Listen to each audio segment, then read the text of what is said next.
வணக்கம். All India radio Chennai.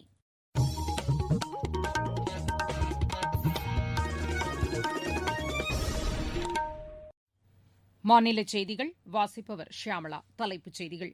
Covid தடுப்புப் பணிகள் குறித்து முதலமைச்சர் திரு எடப்பாடி பழனிசாமி நாளை மாவட்ட ஆட்சியர்கள் மற்றும் மருத்துவ நிபுணர்களுடன் ஆலோசனை நடத்தவுள்ளார். புயல் நிவாரண மையங்களில் தொற்றுநோய் பரவலை தடுக்க நடவடிக்கை எடுக்குமாறு மாநில சுகாதாரத்துறை செயலாளர் திரு ராதாகிருஷ்ணன் அறிவுறுத்தியுள்ளார். புதுப்பிக்கத்தக்க எரிசக்தி உற்பத்தியில் இந்தியா முன்னணி நாடாக திகழ்கிறது என பிரதமர் திரு நரேந்திர மோடி தெரிவித்துள்ளார். வேளாண் சட்டங்கள் குறித்து வரும் 3ஆம் தேதி விவசாயிகளுடன் பேச்சுவார்த்தை நடத்தவிருப்பதாக மத்திய வேளாண் அமைச்சர் திரு நரேந்திர சிங் தோமர் கூறியுள்ளார். இந்தியா ஆஸ்திரேலியா அணிகளுக்கு இடையிலான ஒருநாள் கிரிக்கெட் போட்டி சிட்னியில் இன்று நடைபெறுகிறது. இனி விரிவான செய்திகள். தமிழகத்தில் கோவிட் தொற்று தடுப்புப் பணிகள் மற்றும் ஊரடங்கு குறித்து முதலமைச்சர் திரு எடப்பாடி பழனிசாமி நாளை மாவட்ட ஆட்சியர்கள் மற்றும் மருத்துவ நிபுணர்களுடன் ஆலோசனை நடத்தவுள்ளார். கோவிட் தொற்று பரவலை தடுப்பதற்காக மாநிலத்தில் அமலில் உள்ள ஊரடங்கு வரும் 30ஆம் தேதி நிறைவடையவுள்ளது. இந்நிலையில் தற்போதைய தொற்று நிலவரம் குறித்து முதலமைச்சர் காணொலி காட்சி வாயிலாக நாளை ஆலோசனை நடத்தவுள்ளார்.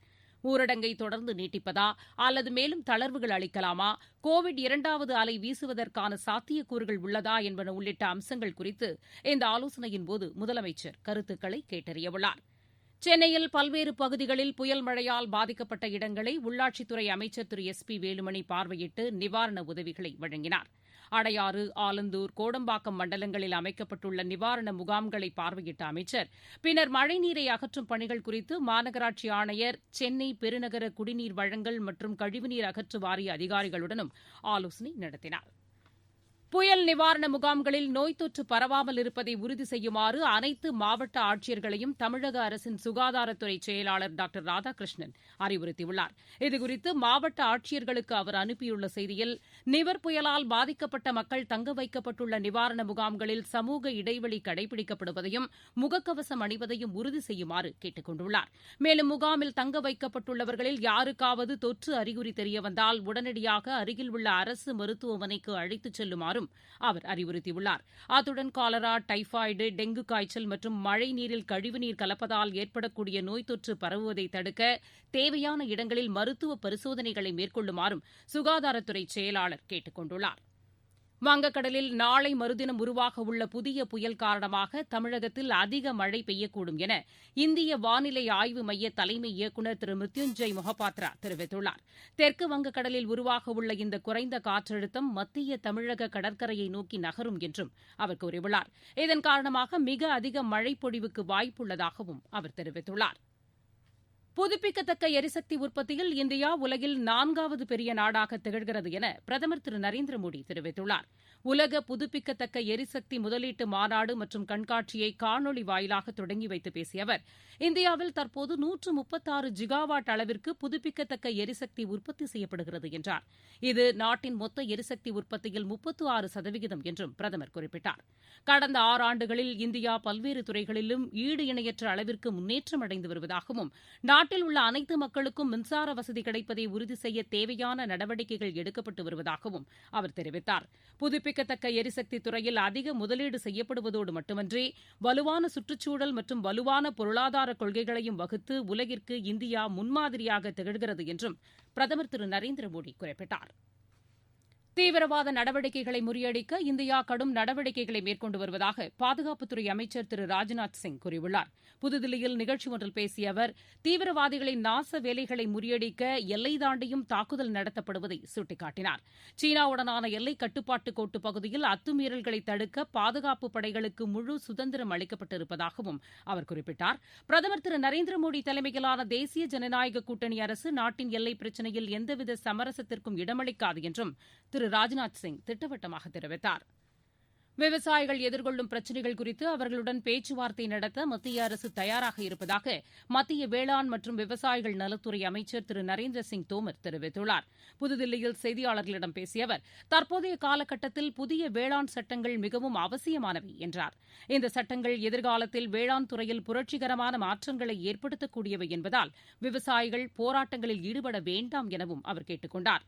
வரும் 3ஆம் தேதி பேச்சுவார்த்தை நடத்த வருமாறு விவசாயிகளுக்கு அழைப்பு விடுக்கப்பட்டுள்ளது உள்ளதாகவும் அந்த பேச்சுவார்த்தையில் ஆக்கப்பூர்வ முடிவுகள் மேற்கொள்ளப்படும் என்று நம்புவதாகவும் திரு நரேந்திர சிங் தோமர் தெரிவித்தார். நீங்கள் கேட்டுக் கொண்டிருப்பது ஆல் இண்டியா ரேடியோவின் மாநில செய்தி அறிக்கை. கோவிட்-19ற்கு எதிரான போரில் நமக்கான 3 கவசங்கள். முகக்கவசம் அணிவோம், தனிநபர் இடைவெளியை கடைபிடிப்போம், கை மற்றும் முக சுத்தம் பராமரிப்போம்.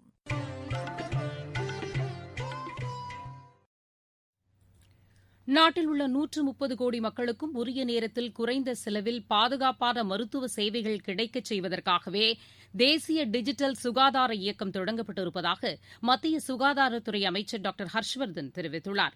மத்திய அரசின் முன்னோடி திட்டமான ஆயுஷ்மான் பாரத், பிரதமரின் ஜன் ஆரோக்யா திட்டம் மற்றும் தேசிய டிஜிட்டல் சுகாதார இயக்கத்தில் மேற்கொள்ளப்படும் பணிகள் குறித்து நேற்று அவர் தேசிய சுகாதார ஆணையத்தில் நடைபெற்ற உயர்மட்ட ஆய்வுக் கூட்டத்தில் பேசினார்.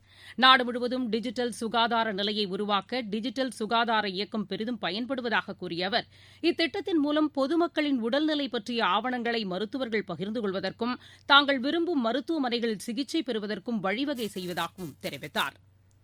ஐக்கிய அரபு அமீரகத்தில் வசிக்கும் இந்திய சமுதாயத்தினரின் நலனுக்காக அந்நாட்டு அரசு மேற்கொண்டு வரும் நடவடிக்கைகள் பாராட்டத்தக்கது என வெளியுறவுத்துறை அமைச்சர் திரு ஜெய்சங்கர் கூறியுள்ளார்.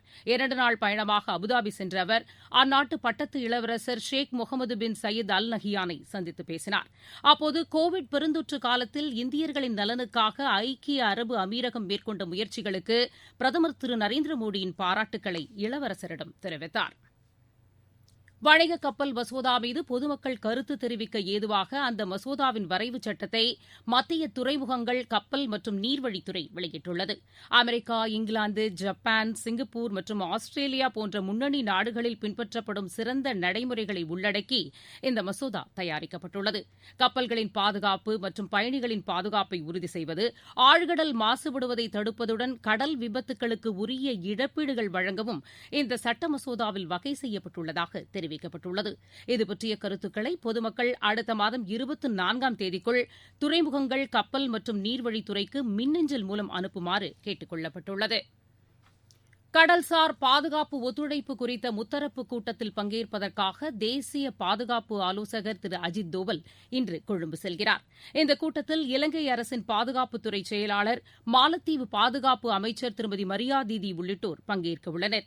இந்திய பெருங்கடல் பிராந்தியத்தின் கடல்சார் பாதுகாப்பில் இந்த 3 நாடுகளும் ஒருங்கிணைந்து செயல்படுவது குறித்து கூட்டத்தில் விவாதிக்கப்படவுள்ளது.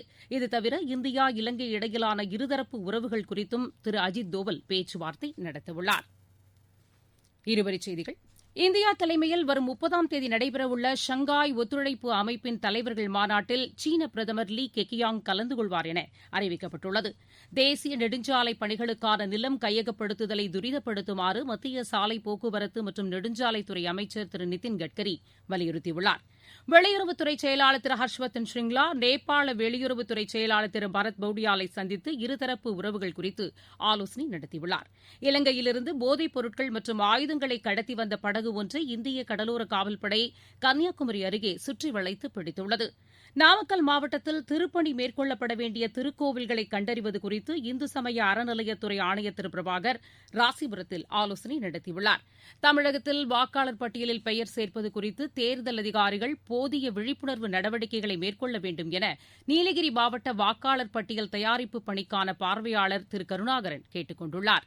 கள்ளக்குறிச்சி மாவட்டம் உளுந்தூர்பேட்டை அருகே உள்ள சேந்தநாடு பகுதியில் நெல் வயல்களில் தேங்கியுள்ள தண்ணீரை வெளியேற்ற நடவடிக்கை எடுக்குமாறு மாவட்ட ஆட்சியர் திரு கிரண் குராலா அதிகாரிகளுக்கு உத்தரவிட்டுள்ளார். விளையாட்டுச் செய்திகள்.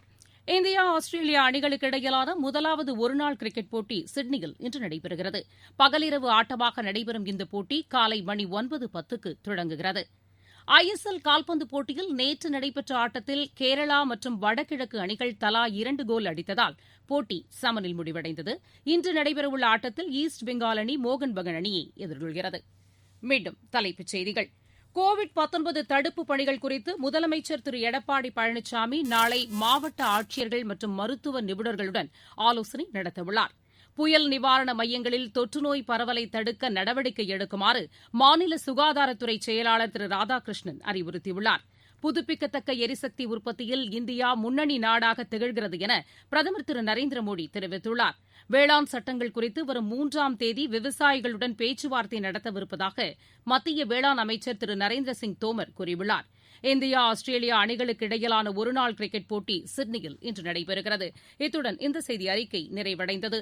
எமது செய்திகளை உடனுக்குடன் AIR_News_ சென்னை என்ற டுவிட்டர் பக்கத்திலும், செய்தி தொகுப்புகளை all India radio news Chennai என்ற யூ டியூப் சேனலிலும் அறிந்து கொள்ளலாம்.